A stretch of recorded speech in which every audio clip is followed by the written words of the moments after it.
자, 요걸 좀 제가 이야기를 해볼게요. 요거 잠깐 이야기하고 이제 의사표시로 넘어갈 거거든요. 지금, 여기 보면 법률행위가 성립되려면 당사자 목적 의사표시가 있어야 돼요. 근데 목적은 반드시 뭐 해야 돼? 효력이 발생하려면 확정되어 있고 가능성이 있고 적법해야 되고 사회적 타당성이 있어야 되는데 저 때는 시험에 주관식 시험이 있다 보니까 이걸 확과 적사 이렇게 해왔어요. 그랬더니 누가 그러더라고요. 정능 있죠, 정능. 정능에 가서 법회를 열었어요. 이렇게도 외우는 사람이 있더라고요. 이게. 근데 이제, 민법을 외운다는 것이 좀 이상하긴 한데, 외워야 될 필요성이 있는 문제가 있어요. 근데 절대 그건 하지 마세요. 얘가 단어가 나오면 얘가 답이에요? 그런 건 없어요. 그런 단어가 좀 쉽지가 않습니다. 맞히기가. 그래서 이게 확과 적사, 확정, 가능, 적법, 사회적 타당성인데 우리 잠깐만 동그라미 쳐볼게요. 기본서에 보면 여러분들 40페이지 한번 봐볼래요? 40페이지 보면 제4절 법률행위 목적 보인가요? 그 목적 옆에다가 종합이라고 좀 하나 써놓을래요? 종합.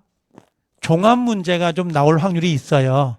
종합, 섞어서 종합으로. 자, 거기 보니까 뭐라고 돼 있냐면 자, 법률행위 목적이란 자, 법률행위를 하는 자가 끊어요. 법률행위를 하는 자가 계약을 하는 자가 그 법률행위 계약에 의하여 발생시키려고 하는 법률 효과를 말하며 끊어요. 자, 그러면 아까 우리 매매 계약 있잖아요. 그럼 매도자 있죠. 매도자. 물건을 파는 사람.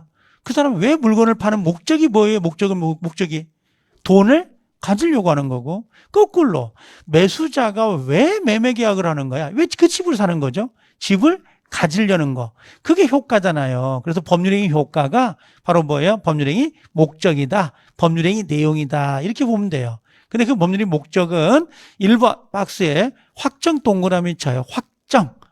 그 다음에 쭉 내려오면 박스 2번에 실현 가능성이라고 되어 있죠? 가능성, 가능 동그라미요. 뒤집어서요. 자, 3번에 목적의 적법성 보인가요? 적법? 제목에서. 적법. 거기 41페이지에 목적의 적법 할 때 적법 동그라미요. 한 장 넘기면 뭐가 나올까요? 확정, 가능, 적법 나왔으니까 이제 뭐가 나와야 돼? 사회적 타당성이 하나 보일 건데요. 그 사회적 타당성에다가 별 3개를 해놓으세요. 아니, 별 5개. 별 5개 그리면 별 5개를 그리는 게 아니고 이렇게 써놓으면 된다고. 근데 얘도 올해도 종합으로 나왔어요. 그러니까 30일에 기출이라고 되어 있을 거예요. 거기 보면 보이죠? 사회적 타당성에 40 몇 페이지인가요? 43페이지. 43페이지 보면 박스 4번에 사회적 타당성 해가지고 27, 28, 29, 30, 31에 하고 되어 있잖아요. 계속 나오잖아요. 그래서 얘는 항상 준비를 하고 계셔야 되는 부분이에요. 됐죠? 그럼 우리 이제 앞에 와서 요거부터 해보게요. 대체 확정이 뭐고 가능, 적법이 뭔지 요거 살짝만 보면 돼요. 여기까지는 종합 문제거든요. 요것이 종합. 요건 독자적으로 문제를 내는 거고. 자, 확정. 그러니까 확정 봐볼게요. 어디냐면, 여러분들, 혹시 그런 거 있지 않아요? 그, 강아지를 사려고 개를 파는 데를 갔어요. 그럼 개가 종류가 여러 개가 있죠. 개가 A개, B개, C개 있잖아요. 그럼 내가 만약에 우리 딸을 위해서 강아지를 사주고 싶은 거야. 그럼 어떻게 해요? 딸의 취향을 내가 잘 모르잖아요. 그럼 내가 계약금을 먼저 걸어. 10만 원. 걸어놓고 제가 잔금칠할 때 딸내미 데려와서 A개인지 B개인지 A개는 100만 원, B개는 50만 원. 그럴 수 있죠. 그럼 그때 가서 어떤 개를 정할 것이며 가격도 그때 정합시다 라고 할 수 있죠. 그럼 법률행위 목적, 계약의 목적은 계약을 할 당시에 확정되어야 되는 건 아니고 언제까지? 잔금칠하거나 이행기까지 확정할 수 있으면 되는 거잖아요. 그렇죠? 자, 그럼 자, 읽어볼게요. 거기 확정. 뭐라고 돼 있냐면 자, 40페이지 왔습니다. 이제 40페이지 와서 박스 1번에 목적의 확정. 법률행위 목적을 확정할 수 있어야 되는 바 법률행위 성립 당시에 이미 확정되어 있어야 되는 것은 아니고 끊어요. 계약 시에 확정돼야 되는 건 아니고 늦어도 법률행위 내용을 실현할 당시 이행기 동그라미, 이행기가 모르겠다 그러면 옆에다가 잔금 칠할 때 그럼 돼요. 잔금 줄 때 이렇게 하면 금방 알 거예요. 잔금 칠할 때까지 확정할 수 있으면 된다 이렇게 돼 있어요. 그럼 시험장에 하면 뭐라고 나올까요? 법률행위 목적은 반드시 계약 성립 시 확정되어 있어야 된다. 그럼 틀린 거죠. 계약 시에 확정돼야 되는 게 아니라 언제까지? 이행기, 잔금 칠할 때까지 확정할 수 있으면 돼요. 그래서 거기 판례 보니까 매매 계약 당시, 체결 당시 가격을 확정하지 않았어요. 계약을 할 때는 확정하지 않았으나 그 확정 방법과 동그라미, 방법 동그라미, 기준 동그라미, 기준을 정한 경우에는 그 계약의 성립 여부, 성립됩니까? 라고 물었더니 적극이라고 돼 있잖아요. 된다, 안 된다? 된다 이거야. 그러면 계약 시에 가격이 정해져 있지 않더라도 언제까지? 이행기 잔금 칠할 때까지 가격을 정할 수 있는 방법, 우리 평당 얼마씩 합시다. 라고 정해져 있다면 이건 계약은 성립되고 효력도 있다. 이런 의미예요. 그래서 여기서는 딱 요것만요. 확정은 언제까지? 확정은 성립시가 아니라 언제까지예요? 이행시까지. 확정할 수 있으면 된다, 안 된다? 된다. 이행시까지 확정할 수 있으면 돼요. 요거 하나만 딱 시험에 나와요. 나머지는 시험에 안 나와요. 이게. 이해는 되잖아요. 그렇죠? 자, 두 번째 가볼까요?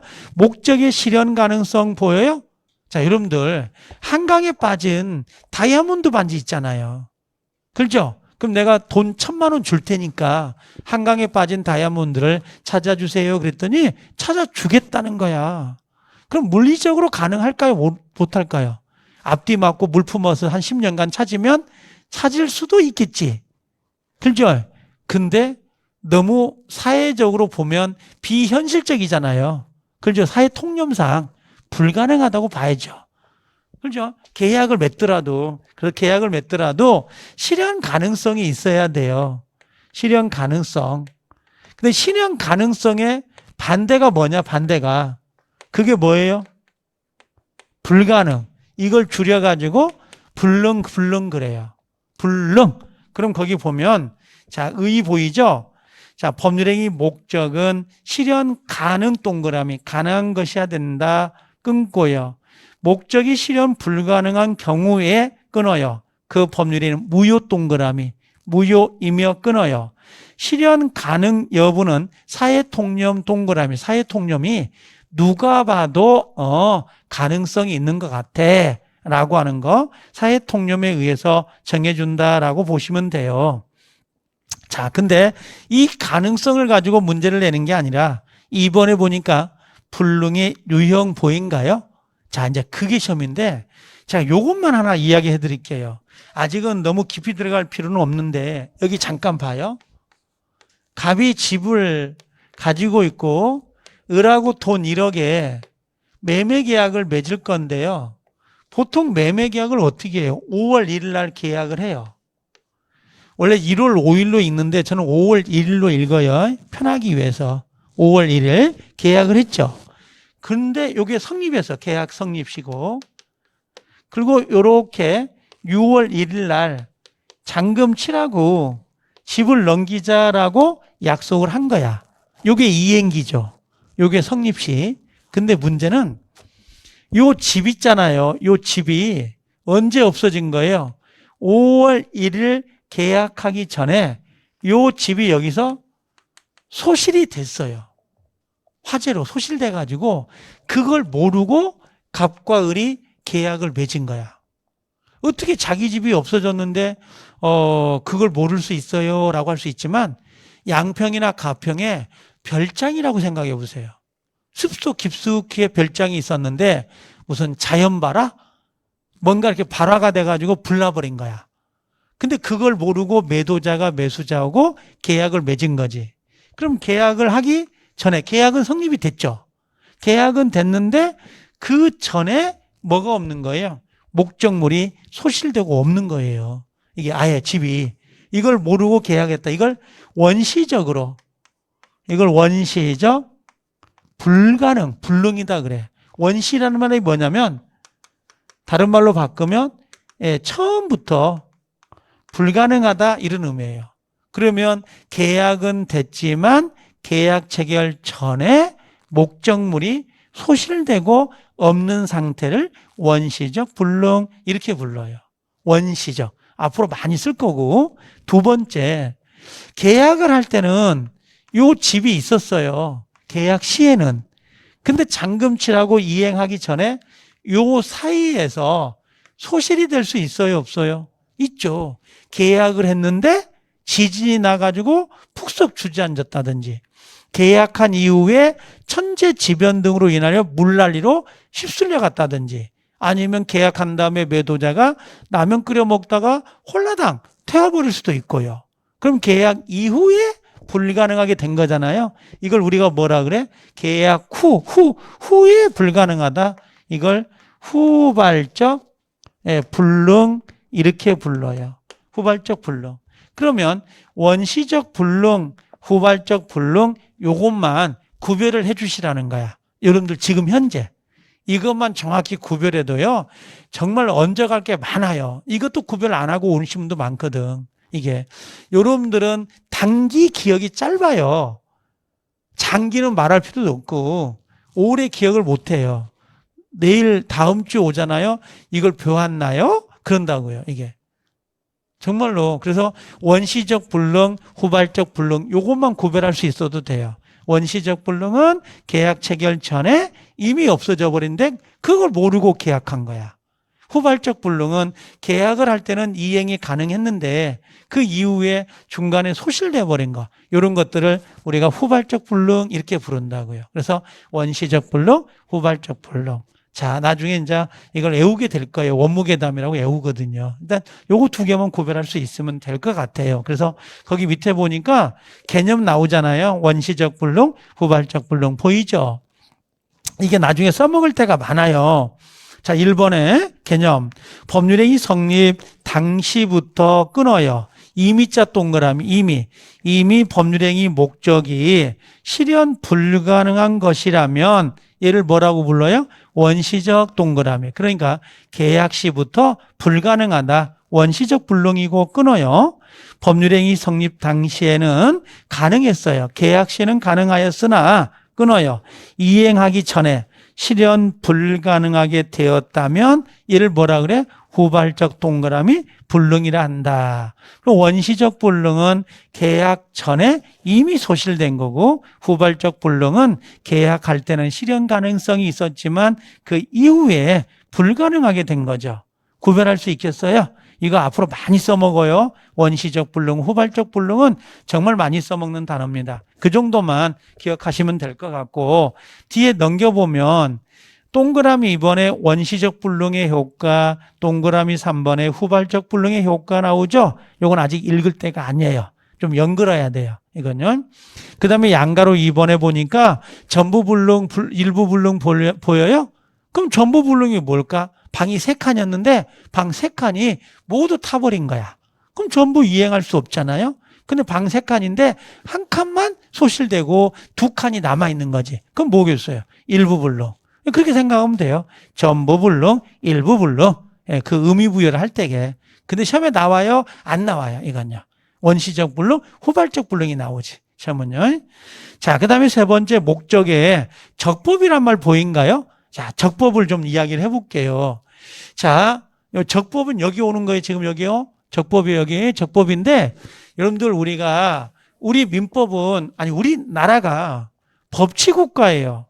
법에 규정된 대로 우리는 뭔가 해석을 해서 재판을 하고 그냥 판결을 내려요. 법에 규정이 있어야 되잖아요. 규정. 법의 규정이. 그러면 적법이란 게 뭐냐면 규정이 있어요.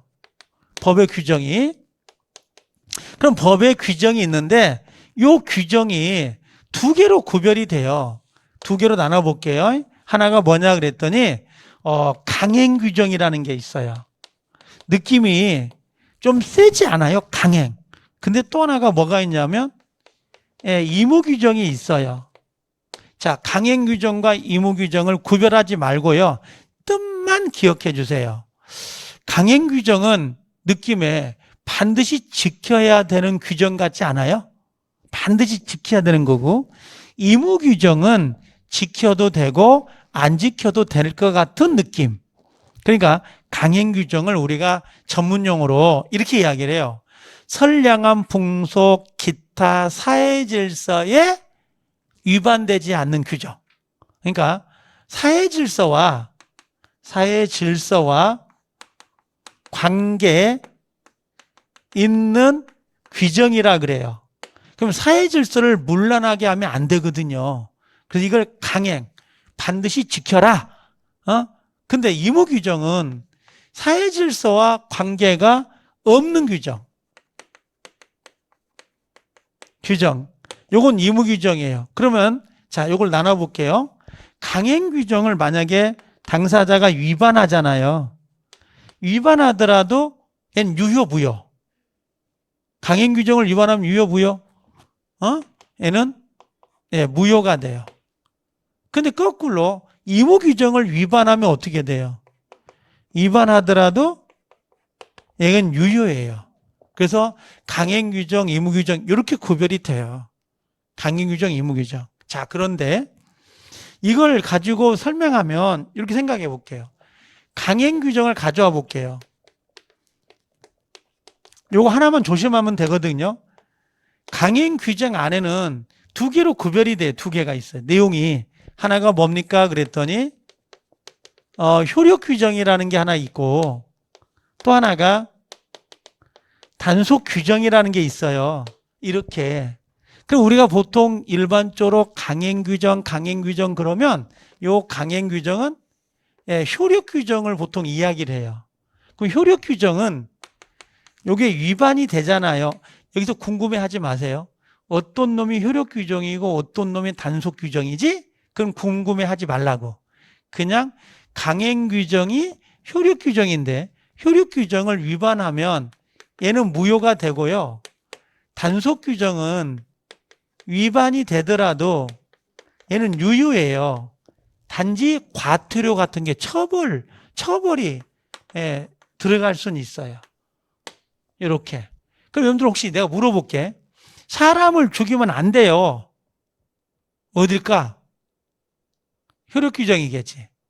무허가 음식점에서 음식을 파면 안 돼요. 그럼 어딜 것 같아요? 단속 규정. 그러니까 경찰, 행정, 단속. 허가를 받아야 음식점을 팔 수 있는데 음식을 허가 안 팔고 음식 파는 거 무허가 음식점. 그럼 내가 무허가 음식점에서 음식을 먹으면 맛있어요? 안 맛있어요? 맛있어. 되려 무허가 음식점이 더 맛있는 거야 원래. 근데 나는 돈 내야 돼? 안 내야 돼? 그러면 여기 무허가인데요? 나 음식값 안 낼 거예요? 그럼 돼? 안 돼? 안 된다고. 음식값 내야 돼? 안 내야 돼? 내야 되지만 그 업주는 걸리면 처벌을 받아야 안 받아요? 받는다고. 제 말 이해되나요? 그런 것들이 단속 규정이에요. 처벌은 받되 사법상은 유효인 거지. 그럼 시험은 이렇게 나올 거예요. 뭐라고 나오냐면 강행법규에 위반되면 언제나 무효입니다. OX. X가 되죠. 왜? 강행법규에 위반되더라도 효력 규정과 단속 규정이 안에가 있다고. 요게 강행 규정이라고. 요게.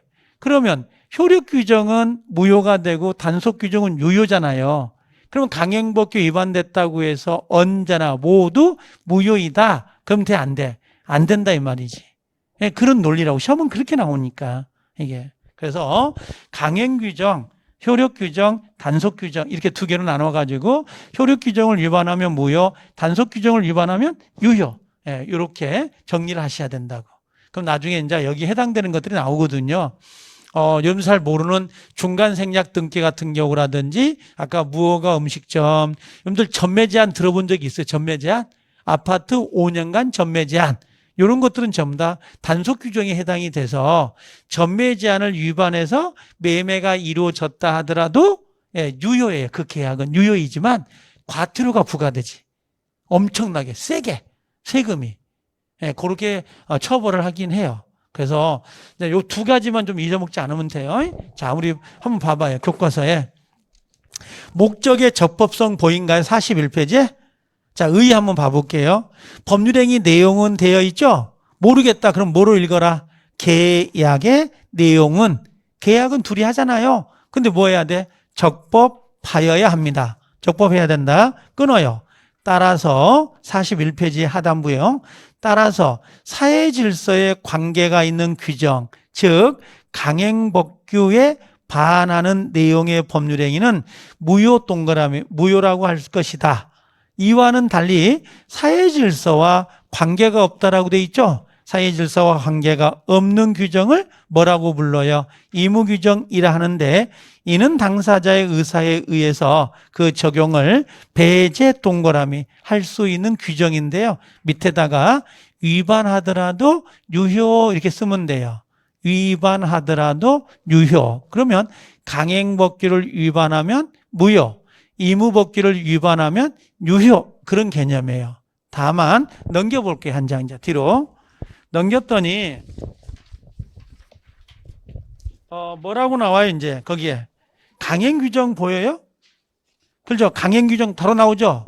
강행규정이 다시 두 개로 나눠진다라고 되어 있잖아요. 하나가 뭐예요? 효력규정 보이죠? 쭉 없네. 뒤집어야 되네. 뒤집으면 단속규정 보여요? 그럼 효력규정 옆에다가 나 같으면 큼직하게 무효 이렇게 써놓고요. 단속규정 옆에다가 큼직하게 유효 이렇게 써놓을 것 같아요. 그러면 두 개가 구별되잖아요. 아, 강행법규 안에 효력규정이 있고 단속규정이 있는데 효력규정은 무효고 효력규정을 위반하면 무효, 단속규정을 위반하면 유효. 아, 그래서 강행법규는 일반적으로 효력규정을 의미한다 이렇게 이야기를 하는 거예요. 그래서 우리가 보통 강행법규 위반하면 무효라고 이야기하거든요. 구별할 수 있나요? 그 정도가 다예요. 지금 우리가 할 수 있는 것은. 그래서 효력규정을 위반하면 뭐라고요? 무효화시키는 거예요. 근데 단속규정을 위반하면 단속규정은 유효인데 처벌만 받는다. 그 정도만 정리해 주시라고. 그래서 밑에 내용들을 꼭 읽을 필요가 없어요. 지금 읽어봐도 내용을 알 필요도 없고요. 그 내용을. 체계만 크게 잡아라는 거지. 디테일하게 잡지 말고 그 정도만 정리하면 될 것 같아요. 자, 밑에 핵심 보인가요? 다시 돌아와서 43페이지. 43페이지 핵심이라고 해서 그 검게 칠한 부분 보이죠? 강행법규, 의무법규 보인가요? 그러면 강행법규 안에 보니까 뭐라고 돼 있어요? 효력규정은 무효, 단속규정은 유효. 그렇죠? 이번에 의무법규는 뭐라고 돼 있어요? 계약자유 원칙상 당사자 의사가 우선이다. 그럼 법에 규정이 되어 있다 하더라도 그 규정을 위배해서 새로운 약속을 했다 하더라도 의무 규정은 유효입니다. 이런 의미예요. 알아듣나요? 그렇게 정리가 되는데 시험에 잘 나와요 하고 묻는다면 한 3년이나 4년에 한 번 나올 뚱해요.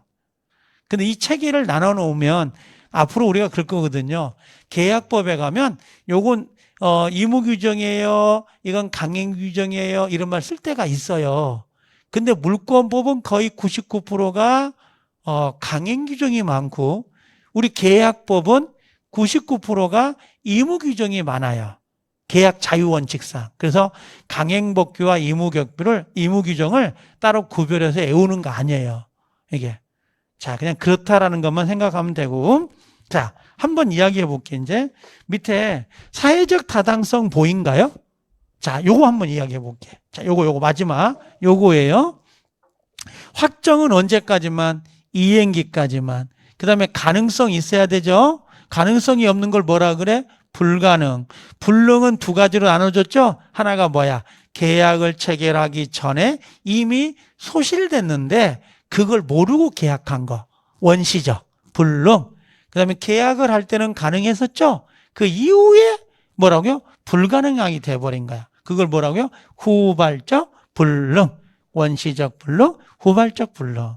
자, 이제 적법은 두 가지, 강행 규정, 의무 규정. 강행 규정 안에 효력 규정이 있고 단속 규정이 있더라. 그래서 강행법규 위반했다고 해서 모두가 언제나 무효가 되는 건 아니더라.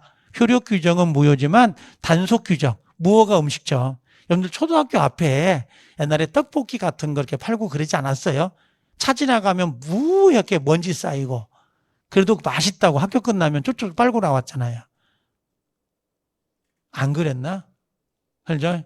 요즘은 뭐 코로나 때문에 뭐 난리긴 난리예요. 그죠? 학원 가도 그 여파가 세요. 이 코로나 때문에.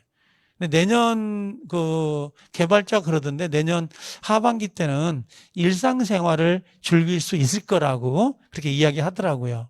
그게 백신이 개발됐다는 거잖아요. 그게 다행히 좀 빨리 나왔으면 좋겠는데 어쩔지 모르겠어요.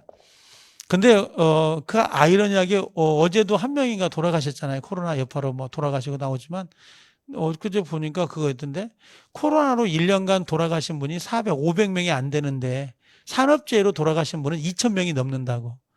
그 산업재해가 더 많대요. 돌아가시는 게. 이게 더 아이러니하게. 그런 말을 하더라고요. 자, 사회적 타당성은 어떤 거냐면 요걸 한번 해볼게요. 여러분들 아까 우리가 그 첩계약 있잖아요. 첩계약. 요 첩이 이렇게 써요. 여자 위에 설립자를 써요. 이렇게 첩이거든요, 이게. 그러면 감남이 을려하고 첩계약을 맺는다. 그러면 내가 아파트를 한 채 줄 테니까 을려가 뭐라고 그래요? 그럽시다. 이렇게 됐단 말이에요. 그럼 당사자 성립됐죠. 의사표시 있죠. 그럼 성립이 됐다고. 과연 이게 효력이 있겠냐 이거지. 근데 생각해 보세요. 확정은 됐죠. 생각해봐. 감남은 아파트 주고 을려는 동거계약 맺는 거 확정됐죠. 실현 가능성 있죠.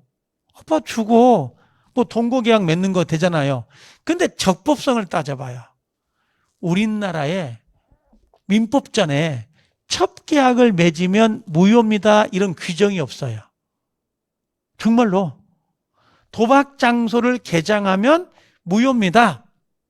이런 규정이 없어요. 그럼 규정이 없으니까 첩계약을 그러면 허용하는가요? 이렇게 물어보는 거야.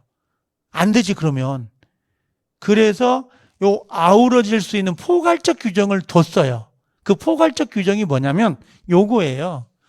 자, 선량한 풍속, 기타 사회 질서에 반하는 경우가 있다면 얘는 무효로 한다 이렇게 갖다 놨어요. 이걸 줄여가지고 저는 선풍기라 하거든요. 선풍기에 반한다면 사회 질서는 좋은 건데 사회 질서를 위반하는 행위, 사회 질서를 위반하는 행위는 뭐가 된다? 무효로 간다라고 규정을 뒀어요. 103조에다가. 근데 이 103조는 정말 잘해요. 기똥차게. 왜? 수학에서 집합을 잘하듯이 맨날 본 게 여기거든요. 103조, 불공정, 법률행위 104조까지는 잘합니다. 의사표시에 가서 포기하죠. 똑같은 것처럼. 그럼 이게 봐봐요. 선량한 풍속, 기타 사회질서. 선량한 풍속, 기타 사회질서가 우리는 뭔지 몰라요. 정말 애매해요. 그래서 코에 걸면 코골이, 귀에 걸면 귀걸이처럼 포괄적 규정을 둔 거야. 그럼 이걸 누가 판단해요? 판사가 판단할 거예요. 아까 우린 일부 일처제잖아요. 일부 일처제인데 첩계약을 맺으면 돼, 안 돼요? 그건 사회 질서를 문란하게 하죠. 가능해요. 신랑이 퇴근하고 집에 들어오면서 오늘 첩계약 맺었어. 잘했어요, 여보. 그래요? 그거 이상하잖아요. 사회 질서를 문란하게 하니까. 또 도박 장소를 개장할 목적으로 임대차 계약을 맺는다? 그건 당연히 뭡니까? 사회 질서를 문란하죠. 여러분 어때요? 내가 만약에 결혼하면 회사에서 반드시 퇴사를 해야 됩니다. 이런 계약들. 또 보험금을 편취할 목적으로 보험 사기를 가장해서 보험금에 가입을 했어요. 이건 사회 질서를 문란하게 하는 거 아니에요? 그건 용납이 안 돼요. 뭔 말인지 알겠나요? 그러니까 법에는 규정이 없다 하더라도 뭔가 사회 질서를 통제할 필요가 있어서 포괄적 규정을 둔 거예요. 이렇게. 그래서 이런 행위에 해당이 된다면, 사회 질서를 문란하게 한다면 그 계약은 무효로 하자라고 약속을 했고, 사회 질서에 위반되는지 안 되는지는 그건 판사가 알아서 결정할 문제예요. 그럼 우리 시험은 뭐냐? 다른 건 없어요. 사회 질서에 위반이 되는 행위는 무효로 간다는 거. 그럼 우리는 사회 질서 위반의 행위가 어떤 게 있는지를 아는 게 우리 시험이에요. 근데 올해는 이 시험이 배정이 안 됐어요. 올해 31회 때는요. 이 부분이. 그래서 이제 여러분들한테 넘어온 건데, 지금 내용 자체가. 그래서 요 내용을 좀 볼 필요가 있는데요. 거기 한번 읽어볼게요. 여러분들 43페이지 한번 봐봐요. 제가 말하는 게 이해가 돼요? 저는 알짜없이 시험에 나오는 것만 하거든요. 시험에 안 나오는 건 안 하려고 그래요. 그러니까 학생들이 제 수업을 들어보면 전부 다 그래요. 이 선생은 왜 이렇게 다 중요하다고만 이야기를 해? 이렇게 이야기를 해요. 시험에 나오는 거니까. 얘는 별 5개짜리예요. 일단 준비를 하고 계셔야 된다는 거지. 자, 그래서 밑에 보면 103조 보인가요? 조문? 우리 조문을 읽는 건 좀 이야기해 드릴게요. 거기 꺼멓게 칠한 게 조문이거든요. 우리 민법은 총 조문수로는 외울 건 아니에요. 1118개 조문이 있어요. 8개조. 이 조문이 엄청 많아요. 친족 상속법까지 합해가지고 1118개인데 가장 많아요. 헌법이라고 하는 게 조문수로는 130개고요. 그 다음에 형법이라고 하는 게 372개 조문 정도. 그 다음에 상법은 어음수표까지 합하면 1000개 정도 조문을 가지고 있어요. 근데 민법은 단행법인데도 불구하고 1118개예요. 어마어마한 거죠. 근데 거기 보면은 제 103조란 말 보이죠? 이게 순번이요, 순번. 103조고 가로 열어져 있잖아요. 반사회 질서. 사회 질서예요? 반사회 질서예요? 민주주의가 좋아요? 반민주주의가 좋아요? 민주주의가 좋죠. 그럼 사회 질서가 좋은 거잖아요. 그럼 반사회 질서는 사회 질서를 문란하게 하는 거죠? 반대로. 그게 반자예요. 반사회 질서의 법률행위, 반사회 질서를 문란하게 하는 계약은 요게 제목이에요, 제목. 요 조문의 제목이라고 다 붙어 있습니다. 그리고 선량한 풍속 기타 사회 질서에 위반된 사항을 내용으로 하는 법률행위는 무효로 한다라고 돼 있죠. 이것은 조문의 내용이라 그래요. 내용. 자, 여기서 선량한 선자 동그라미, 풍속의 풍자 동그라미, 기타의 기자 동그라미. 그래서 이걸 뭐라고 해요? 선풍기 해버리라고 이제. 선풍기 다른 말로 반사회 질서 선풍기. 내용을 할 때는 그 내용은 뭘로 한다? 무효 동그라미, 무효로 합니다. 무효. 이해되나요? 그래서 사회 질서에 문란하게 하는 법률행위는 무효로 한다라고 하는 거예요. 자, 그러면 요게 무효라는 걸 하나 정리를 했으면 되고, 그러면 이제 요걸 한번 넘겨볼게요. 어디로 넘겨오냐면, 자, 뒤로 넘겨보면, 그 사회 질서에 위반되는 모습이 양가로 2번에 있죠. 44페이지에. 그렇죠? 근데 읽지 말고 쭉 넘겨봐요. 넘겨보면 어디까지 올라오시냐면 48페이지로 와봐요. 48페이지 오니까 그 판례 해가지고 103조 반사회 질서 법률행위 관련 판례 정리 보인가요? 그렇죠? 이 판례가 밑에 보니까 1번에 103조에 해당되지 않는 동그라미, 않는 경우가 있고, 쭉 내려오니까 2번에 103조에 해당하는 경우 보인가요? 보이죠? 우리 시험이 해당하는 경우, 해당하지 않는 경우를 섞어놓고 다음 중 103조에 해당하는 경우 찾으세요? 이렇게 나오는 문제예요. 우리 시험 문제가. 근데 이 판례를 어떻게 외우겠냐고. 그죠? 그랬더니 줄 쳐놨잖아요. 예전에 줄 안 쳐졌는데 오늘 쳐졌어. 거기 보니까 전통사찰 주지직 보여요? 그냥 밑에 보면 부정행위 용서대가 보이죠? 그 다음에 세 번째 해외 파견된 근로자 보이죠? 그 다음에 5번에 강제집행을 면할 목적, 그 다음 6번에 비자금, 그 다음에 8번에 양도소득세, 10번에 민사사건, 11번에 투기 목적, 12번에 무허가 음식점 이렇게 나오잖아요. 그죠? 요 단어가 보이면 103조 아니에요. 그렇게 기억하는 게 가장 편해요. 너무 어이가 없어요? 제 말 무슨 말인지 알겠나요? 무슨 내용인지 몰라. 근데 무슨 내용인지 모르는데 그 단어가 나오면 103조 해당이 안 되는 거야. 근데 거꾸로 공무원 보여요? 수사기관의 허위 진술 보이죠?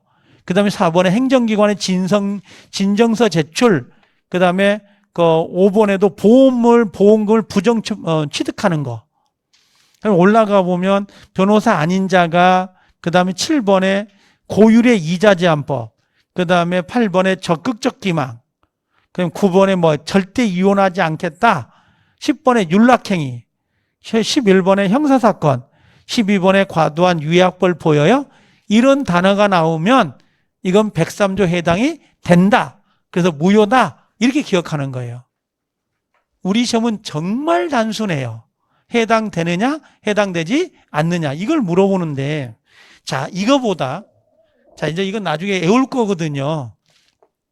아마 다음 달쯤 가면 마스터북이라고 해서 이 교과서가 700페이지잖아요. 700페이지를 여러 번 볼 수가 없어요. 그래서 제가 이걸 손바닥만하게, 약간 손바닥보다 커요. 이번에 나오는 것은. 그래서 거기에 압축된 내용이 쫙 정리된 게 있어요. 마스터북이라고 스프링철 돼가지고 조만간 보게 될 거예요. 그걸. 근데 그 책에 뭐라고 돼 있냐면 여기 정리가 돼 있는데 요걸 한번 해볼게요. 자, 첩계약은 103조 해당이 될까 안 될까요? 되죠? 자, 요걸 먼저 꺼내볼게요. 갑이란 사람이 을하고 계약을 맺었어요. 매매 계약을. 근데 이 계약이 무효랍니다. 무효. 그러면 얘가 만약에 집이 넘어왔었잖아요. 이렇게. 그렇죠? 무효가 되면 이 무효라는 개념의 효과가 뭐냐면 이행 전이면 이행할 필요가 없어요. 이행을 안 해도 돼요. 무효니까. 근데 이행이 됐어. 이행 후죠. 이행 후에는 돌려줘야 돼요. 이게 무효의 효과예요. 그럼 이게 돌아가야 되거든요. 이렇게. 무효니까. 원래 무효가 효과가 아직 안 배웠어. 우리는 나중에 배울 거예요. 여기 무효. 여기서 무효 효과가 원래 돌아가야 돼요. 근데 103조에 해당되는 무효 봐볼게요. 지금 첩계약을 맺었죠. 그럼 이 남자가 아파트를 줬어요. 얘한테. 아파트를. 근데 첩계약은 무효죠. 무효가 돼버리면 이게 다시 돌아간다고 하자고. 다시 집이 돌아가니까 무효니까. 돌아갔죠. 그리고 이 감남이 또 첩계약을 또 맺어. 병량하고. 그럼 아파트를 줬다가 첩계약은 무효죠. 103조 위반이니까. 다시 돌아와. 그럼 또 다시 정리하고 첩계약을 맺으면서 줬다가 다시 돌아와. 그럼 단속이 안 되잖아요. 무슨 말인지 알겠어요? 그래서 이 무효, 일반적 무효의 효력은 103조에 위반되는 효력은 적용이 안 돼요. 이걸 뭐라고 하냐면 불법 원인 급여가 되기 때문에 반환 청구할 수 없도록 해버려요. 자, 예를 들면 이게 구별 실력이 있는 거예요. 갑이 을려하고 첩계약을 맺으면서 자, 집을 줬어요. 이렇게. 근데 이 첩계약은 무효란 말이야. 그럼 원래 무효니까 돌아가야 되잖아요. 원래 무효 효과가. 근데 여기는 특칙이 있어요. 외울 건 아닌데 746조에 뭐라고 돼 있냐면 불법을 원인으로 해서 급여가 된 것. 준 것은 쌍방이 반환 청구할 수 있어요, 없어요? 없다, 이렇게. 반환 청구가 안 돼요. 그러면 불법이 뭐냐면 이게 103조에 해당이 돼서 원인이 뭐예요? 첩계약으로 아파트를 줬잖아요. 급여한 것은 쌍방이 반환 청구할 수 없다 이렇게 돼 있어요. 그럼 첩계약에 의해서 아파트를 줬을 때 이게 무효이더라도 이 집은 안 돌아가요. 그럼 이 집은 누 거가 돼버려? 을 거가 돼버려. 을 거가. 그래서 일반 무효와 달라요. 그러니까 불법 원인 급여가 적용돼서 사회질서에 위반되는 행위는 돌려받을 수가 없도록 되어 있다고. 그래서 일반 무효는 돌려받을 수 있죠. 그렇죠? 일반 무효는 돌려받는다고. 근데 103조 위반은 돌려받을 수가 없어요. 같은 무효이더라도 취급을 달리해요. 그래서 103조 해당되는 무효냐, 103조 해당이 안 되는 무효냐, 이걸 구별하는 거예요, 지금.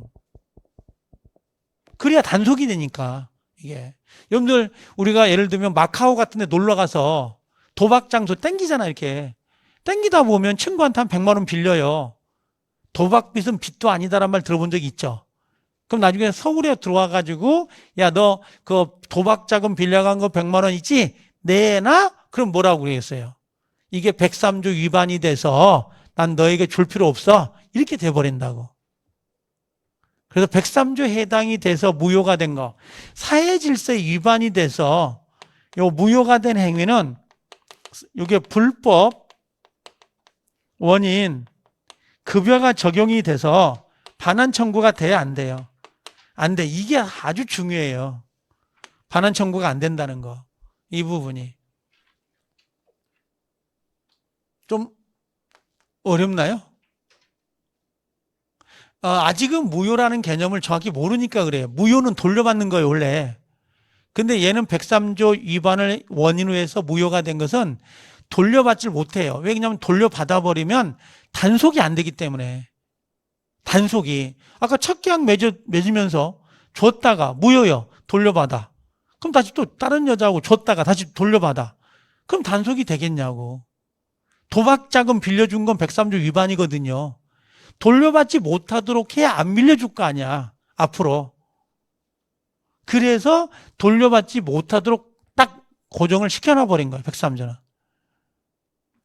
자, 그래서 이제 우리가 한번 돌아가는 거니까.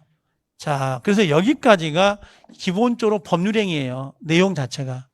가장 어려운 게 요거예요. 확정, 가능, 적법, 사회적 타당성에서 가장 어려운 게 요 사회적 타당성을 나중에 외워야 돼요. 여기에는 사회적 타당성만 있는 게 아니라 이중매매도 있고 불공정 법률행위라는 개념도 있어요. 나중에 살펴보긴 하겠지만 그런 내용들이 나오는데 자, 가서 우리가 이렇게 좀 정리를 해놓고요. 그 다음에 하나 넘겨볼게요. 50페이지 오면 불공정 법률행위 보인가요? 찾았어요? 자, 이 불공정 법률행위는 아직 할 건 아닌데 이렇게 해볼게요. 원래 이 사회적 타당성 안에 들어가 있는 내용이긴 해요. 불공정이. 이 불공정 법률행위를 이렇게 생각을 해보면 어때요? 자, 갑이라는 사람이 집이 있는데요. 을하고 매매계약을 체결할 때 얘가 제목을 봐봐요. 불공정이거든요. 불공정 법률행위 이렇게 돼 있어요. 이제 지워볼까 이렇게? 공정한 뭐예요? 계약. 공정한 계약은 좋은 거죠. 근데 여기다가 아니불 절 써요. 불공정해요. 불공정한 계약이에요. 그럼 얘는 뭐라고 해요? 예, 무효가 돼요. 그럼 불공정이 어떤 거냐? 불공정한 게 어떤 거냐? 자, 요 집이 1억인데요. 시세가 1억이에요. 근데 얘가 2천에 매입을 했어요. 그러면 지금 급부는 얼마짜리예요? 요 집 1억이죠. 근데 이게 1억 대신에 반대급부, 요거 주는 요 급부. 반대급부는 얼마예요? 반대급부는 2천이란 말이에요. 그럼 급부하고 반대급부에 현저한 불균형이 있죠. 이게 첫 번째가. 그 다음에 두 번째로는 요 피해자가 누구냐면 갑이에요. 갑이 돈이 궁한 거야. 궁박. 그 다음에 경솔했어요. 그 다음에 무경험이에요. 생활 경험이 없어요. 그럼 궁박하다. 궁핍이라고 해요. 궁핍. 정신적 궁핍, 경제적 궁핍. 궁핍, 경솔했어요. 신중하지 못한 거죠. 그 다음에 경험이 부족해요. 사회적 경험이 부족하다고. 그럼 궁박, 경솔, 무경험 중 하나만 있으면 돼요. 하나로 이 계약을 체결한 거야. 이 계약을. 세 번째로는 요걸 우리가 뭐라고 하냐면 폭리자라 그래요.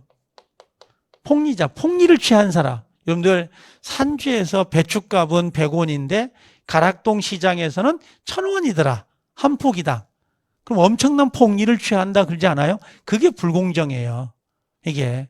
그럼 폭리자가 요 궁박, 경솔, 무경험이 있음을 알고 플러스 뭐예요? 이를 이용해요. 이용해가지고 돈을 벌었다. 그럼 요 계약을 뭐로 하겠다? 무효로 해버리겠다. 이거예요. 공정한 계약이 아니기 때문에. 이걸 불공정이라 그래요. 그러니까, 여러분들 만약에, 우리가 그런 거 있잖아요. 시골 가면 정말, 옛날, 지금은 안 그러지만 옛날에 잘 모르는 거, 세상 물정을 모르는 사람들 많았다고. 그러면 그걸 이용해가지고 싸게 토지나 집을 매입하는 경우가 있었단 말이에요. 그런 걸 좀 단속하겠다는 거지. 이런 것들이. 그럼 불공정 법률행위 그러는데 거기 한번 봐볼게요. 자, 백사조 조문 보이죠? 거기 조문. 불공정이에요? 공정이에요? 그냥. 불공정 계약. 당사자의 궁박. 그 다음에 경솔. 그 다음에 무경험으로 인하여 현저하게 공정을 잃은 법률행위는 무효로 한다 그랬어요. 자, 밑에 의 보시면 의에 오니까 뭐 백사조 불공정 법률행위는 자기의 급부에 비해서 현저하게 균형을 잃은 반대급부를 하게 함으로써 부당한 재산적 이익을 얻는 행위를 무효로 한다라고 돼 있죠. 그러니까 자기가 주는 돈은 2천만 원인데 상대방의 1억짜리를 가져오는 거야. 급부와 반대급부에 현저한 불균형이 있는 거를 불공정 그래요. 근데 여기서 중요한 건 피해자에 뭐가 있어야 돼요? 궁박하다, 경솔하다, 그 무경험을 이용했다는 거야. 누가요? 요 상대방이. 여러분들 1억짜리를 내가 1억짜리를 2천에 팔든 3천에 팔든 무슨 상관이겠냐고. 그러지 않아요? 와 닿긴 해요. 와 닿지 않아요?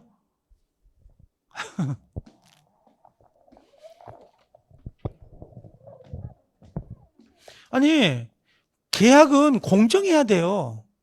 근데 공정하지 않다 이거지. 집 1억짜리인데 그걸 2천에 팔아요. 거기까지도 용납이 돼요. 뭐 1억짜리 집을 2천에 팔든 3천에 팔든 공짜로 주든 자기 거니까 상관없죠. 법이 개입할 필요가 없어. 그런데 요 피해자가 뭐가 있었다는 거야? 궁박했죠. 경제적으로 궁핍 또는 경솔해 무경험이 있었는데 그걸 누가 상대방 요 폭리자가 알면서 이용해가지고 폭리를 취한 거야. 그럼 이건 나쁜 놈이다 이거지. 이걸 용납을 못하겠다 이거야. 이걸 무효화해요. 그럼 무효하면 집이 넘어왔던 게 아까 뭐라고 했어요? 다시 돌아가요. 계약이 없어지면서. 어떤 경우가 있었냐면 예전에 그런 게 있었다고요. 저희 동네도 그 사람이 죽었다고 그랬죠. 전봇대를 세우다가 사람이 깔려 죽은 거야. 어제 나오던데 어제 뉴스에서 50대가 그 벌목 나무 자르다가 나무가 쓰러지면서 맞고 돌아가신 사건. 어제. 그렇죠? 그럼 그분한테 손해배상 해줘야 되죠. 해줘야 되잖아요. 근데 그 와이프는 세상 물정을 몰라요. 갑자기 신랑이 돌아갔어요. 돌아가신 거잖아요. 얼마나 이게 정신적으로 궁박하겠냐고. 근데 회사에서 손해배상을 산정하자고 온 거야, 장례식장에. 원래는 최소한 못 받아도 2억은 받아야 되는데 오셔가지고 저희 회사에서 5천만 원 드릴 테니까 손해배상 합의합시다. 그러니까 정신이 있어 없어? 없죠. 와이프가 갑자기 신랑이 돌아가셨는데 알았어 하고 뭡니까 합의가 돼버린 거예요. 그죠? 그래서 장례 다 치라고 나니까 사람이 죽었는데 5천만 원밖에 못 받았냐고 하면 동네 사람들 난릴 거 아니에요. 이거 최소한 2억은 받아야 되는데 무슨 1억 5천에 아니 5천만 원에 합의를 하냐고. 회사가 나의 궁박함을 이용해서 싸게 계약을 한 거잖아요. 그걸 법이 용납하지 못하겠다 이거지. 그럼 불공정이다. 그 계약을 무효화시켜버리고 다시 하자. 이게 불공정해요. 그럼 피해자 입장에서는 그 아주머니 입장에서는 좋은 거잖아요. 그렇죠? 근데 불공정이 성립되려면 무조건 성립되는 게 아니에요. 최소한 이 세 가지 조건을 필히 갖춰라고 그래요. 그래야 무효화시킬 수 있다. 그게 뭐냐? 첫 번째는 뭐야? 사람이 죽었어요. 급부 죽었다고. 근데 손해배상은 5천만 원밖에 안 돼. 그럼 급부와 반대급부의 현저한 불균형이잖아요. 두 번째는 피해자 아줌마의 공박한 사정, 경솔했다는 사정, 무경험을 알고 있는 거지. 그리고 누가요? 회사. 그 회사 폭리자가 그걸 알면서 이용한 거예요. 그럼 이 계약을 뭐 한다? 무효화시키고 다시 해라 이거지. 다시 해라. 이게 불공정해요. 그래서 나중에 언젠가는 이 세 가지를 외워야 돼요. 급부와 반대급부의 현저한 불균형. 그 다음 피해자의 궁박, 경솔, 무경험 중 몇 개? 하나는 있어야 된다. 하나. 그 다음에 폭리자의 뭐예요? 알고 그걸 이용하는 의사가 있어야 된다. 근데 그 이용을 입증하기가 좀 어렵긴 해요, 이걸. 자, 그래서 이게 불공정이 되면 무효가 돼요. 지금은 너무 깊이 생각하려고 하지 말라고. 그냥 이런 용어가 있다라는 것 정도만 기억하고 가시면 될 것 같아요. 자, 한 번만 좀 쉬었다 가게, 이제.